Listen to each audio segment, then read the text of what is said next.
Boa noite a todos, muita paz. Hoje nós vamos falar sobre a ética espírita. Eu vou pedir licença a todos, porque de tempo em tempo eu vou ter que comunicar-me com a pessoa lá dentro da sala para ela ir mudando a projeção para nós, tá bem? Pois não. Bem, para começarmos a falar sobre ética espírita, nós precisamos ir buscar a nossa base. E qual é a base da doutrina espírita? A nossa base é Jesus. Jesus de Nazaré, que nos trouxe a principal fórmula de todas as éticas, a fórmula do amor. Jesus veio nos ensinar o caminho da verdade, através do amor. Portanto, toda a base, toda a plataforma que nós pensarmos em doutrina espírita, sempre que formos falar em ética espírita, necessariamente teremos que falar da ética do amor, teremos que nos lembrar de Jesus. Jesus, e eu trouxe aqui apenas uma dentre muitas frases ditas por ele, mas uma que pode nos levar a uma primeira reflexão na nossa ideia. Vamos ver se ao final da nossa exposição nós poderemos concluir que realmente, de fato, toda a ética está alicerçada na ética do amor de Jesus. Nessa frase ele menciona que nós devemos procurar sempre fazer ao próximo aquilo que nós desejamos que o próximo faça a nós. Esse é o pensamento que ele nos passa. Vejam que interessante. É o mesmo que eu falar: ame ao próximo da mesma forma que você deve se amar. Se nós não nos amarmos, como eu vou conseguir amar ao meu próximo? Se eu não desejar fazer algo de bem ao meu próximo, como que eu posso desejar que o próximo me retribua com algo de bem? Esse é o caminho, um dos caminhos que Jesus nos deu. Essa é apenas uma dentre muitas frases dele. Vamos falar agora um pouquinho de ética e falar um pouquinho de moral. Obviamente, quando falamos de ética e moral, são duas palavras que se confundem muito. Por quê? Porque a distância de uma palavra para a outra, sob o ponto de vista definição, é muito próxima. Diríamos que é uma linha muito tênue que separa uma palavra da outra. A ética, ela tem sua origem lá na Grécia Antiga. Então, a ideia de ética, ela nasce lá na Grécia Antiga. Quando eu falo em Grécia Antiga, eu estou falando de cerca de 3.000, 4.000 anos antes de Jesus. Vejam quanto tempo atrás já se falava em ética. Depois a tradução da palavra ética para o latim saiu moral. Então, quando foram traduzir ética para o latim, saiu moral. Por isso, muita proximidade entre uma e outra, apesar que o significado, o objetivo delas é um pouquinho diferente.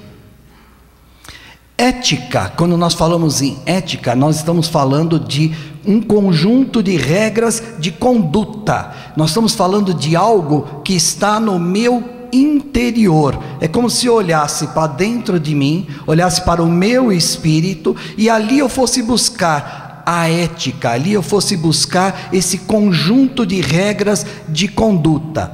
Ao passo que, se eu for olhar a definição de moral, moral é como se eu fosse olhar para o meu exterior.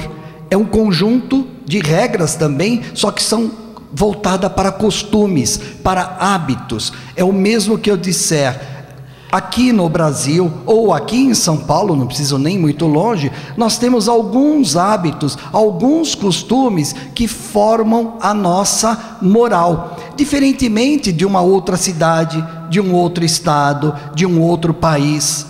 O que é moral muitas vezes para nós não é verdadeiro para um outro país, para um outro local. Nem entre nós quando nós sentamos, nós espíritas, e vamos discutir, por exemplo, a pena de morte, nós vamos discutir a pena de morte, cada um tem a sua forma de pensar sobre o ponto de vista moral. Agora, sobre o ponto de vista ético, ele não, ele é único, ele é uniforme, porque ele está no meu interior, a moral está no meu exterior. Apenas essa é a grande diferença. No modo geral, quando a gente fala em ética espírita, nós estamos abrangendo um todo. Um fato interessante, eu falei que essa palavra ética nasceu lá na Grécia Antiga.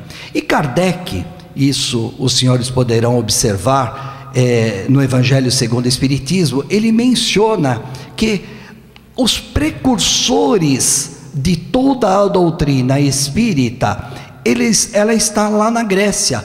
Ele menciona o nome de Sócrates e menciona o nome de Platão. Dois filósofos lá da Grécia Antiga, viveram cerca de 300, 400 anos aproximadamente, antes da vinda de Jesus. E veja que interessante, aqui lá em cima nessa projeção eu coloquei A Caminho da Luz. Eu não estou me referindo ao nome do nosso centro, A Caminho da Luz. Eu estou me referindo ao nome de um livro que se chama A Caminho da Luz, que por sinal eu convido a todos a conhecerem esse livro. Espero que tenha aqui na livraria e que todos conheçam esse livro, não apenas pelo fato de ter o mesmo nome desta casa, mas pelo conteúdo de informações que ele nos traz. É um livro de Chico, ele psicografou, e o espírito foi o de Emmanuel, do seu mentor, que nos traz informações maravilhosas dentro desse livro. E uma das informações que ele nos traz é a respeito dessa Grécia Antiga. Então Emmanuel menciona ali que Atenas, numa determinada época da humanidade, Atenas era como se fosse o cérebro do mundo, ou seja, tudo que nós tínhamos de pensamento importante para nos trazer conhecimento, para que nós pudéssemos crescer alavancando a humanidade, estava passando pela Grécia. Não somente na Grécia. Eu não vou contar o livro, senão estrago a possibilidade de vocês lerem. Ele também menciona outros locais e menciona da onde até poderiam ter vindo esses espíritos para alavancar todo o nosso conhecimento. Ele fala sobre Sócrates nesse livro. Sócrates, só para nós termos uma ideia, ele, como Jesus, nada escreveu. Portanto, nós não temos absolutamente nada escrito de Sócrates, como não temos de Jesus. Nós temos o que as outras pessoas que conviveram com ele, que escreveram a respeito. Mas Emmanuel, um espírito sem dúvida de grau elevadíssimo, ele nos narra, ele nos fala sobre Sócrates, dizendo que Sócrates era uma pessoa que perguntava muito, questionava muito, tanto que ele é levado à morte por causa disso. Ele é condenado porque diziam os gregos antigos que ele estava contaminando a juventude, levando a juventude para caminhos não corretos, por causa do tipo de pergunta. Eu trouxe apenas uma pergunta aqui: o que é ser bom? Olha que questão. Se nós sairmos daqui apenas com essa questão e formos para os nossos lares pensando o que é ser bom, vejam a amplitude dessa questão. E ele não se limitava a apenas isso, ele ia fazendo várias e várias perguntas e obviamente não gostaram da forma com que ele conduzia a juventude. Bem, isso o levou à morte, mas ficou o registro do pensamento desse homem sob o ponto de vista ético. Ele teve como discípulo um homem chamado Platão. Platão foi discípulo dele e é uma das pessoas que mais escreveu sobre Sócrates. Eu estou projetando o nome de um livro de Platão, chama-se A República. Nesse livro, Platão tenta construir o quê? Uma cidade voltada para o bem, voltada para a ética que eles entendiam como sendo uma coisa boa. Ao construir essa cidade, obviamente ele está falando de quem? Ele está falando de quem lhe dava aulas, ele está mencionando Sócrates. E ali que ele vai construindo a cidade, ele vai relatando. Eles tinham um conhecimento bárbaro, e ele relata que nós vamos sair daqui, vamos chegar ao local onde vivem as almas, né? Muito próximo do que a doutrina espírita nos mostra. Vamos chegar ali, vamos aprender o conhecimento verdadeiro, ele assim o menciona, e retornaremos. Ou seja, ele não fala que a gente vai reencarnar explicitamente, mas ele fala que a gente retornará. Ele está se referindo a Sócrates. Vai retornar, vai tentar ensinar e explicar aos outros, mas não vai ser compreendido. É até uma certa revolta que ele teve em função da penalização que deram a Sócrates, por ele apenas tentar ensinar às pessoas o que é ser ético. Bem, Platão também deu aulas e teve um outro discípulo de nome Aristóteles. Veja como é um elo de ligação. Tudo isso é importante para nós, porque essas pessoas vêm passando aqui pelo planeta Terra e vêm nos ajudando a pensar, a desenvolver o nosso campo do pensamento. Aristóteles, é um livro dele que está escrito aí, o nome é Ética a Nicomaco. Nicomaco é o nome do filho dele. Então, prestando uma homenagem ao filho dele, ele vem falar de ética. Logicamente, da forma dele. Ele aprendeu com Platão, que por sua vez aprendeu com Sócrates, mas ele vem expor a sua maneira, o seu modo de pensar. E ao expor a sua maneira, ele vem falar numa ética de equilíbrio. Olha que coisa interessante.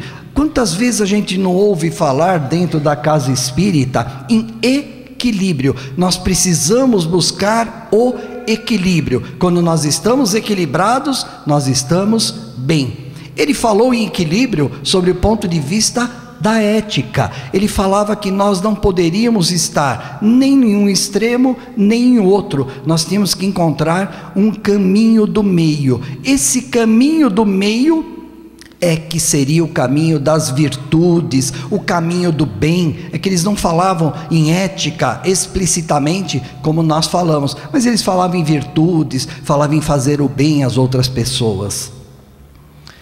Bem, prosseguindo, falamos de Jesus. Depois de Jesus, quando ele retorna à pátria espiritual, nós tivemos então uma passagem maravilhosa aqui na terra, que foi através de Paulo de Tarso. Paulo de Tarso foi um exímio divulgador de toda a doutrina de Jesus. Tudo que ele conhecia a respeito de Jesus, ele tentou de alguma forma levar adiante. E eu fico imaginando, eu aqui recebido nesse local por vocês, tão educadamente, cheguei aqui, tem um horário para cumprir, etc. Eu imagino Paulo, que ia de cidade em cidade e não combinava com ninguém. Aqui nós combinamos, tem um horário para começar, um horário para terminar, todo mundo sentado, educadamente, todo mundo tranquilo. Eu imagino ele indo de cidade em cidade, falar de algo que ninguém nunca tinha ouvido falar. Falava de amor ao próximo, falava de perdão, coisas que as pessoas daquele momento nunca imaginavam. E ele falava em ética, uma ética voltada para a liberdade. Olha que interessante, pensando apenas uma das suas frases, são tantas, mas pensando apenas uma, ele nos falava: tudo me é lícito, mas nem tudo me convém. Ou seja, tudo eu posso fazer, eu tenho liberdade, que a doutrina espírita chama de livre-arbítrio. É a liberdade, é a mesma coisa, mas nem tudo eu devo fazer. Paulo falava: nem tudo me convém, nem tudo eu devo fazer, nem tudo é correto. Ou seja, moralmente, eticamente, eu não devo fazer tudo, mas eu posso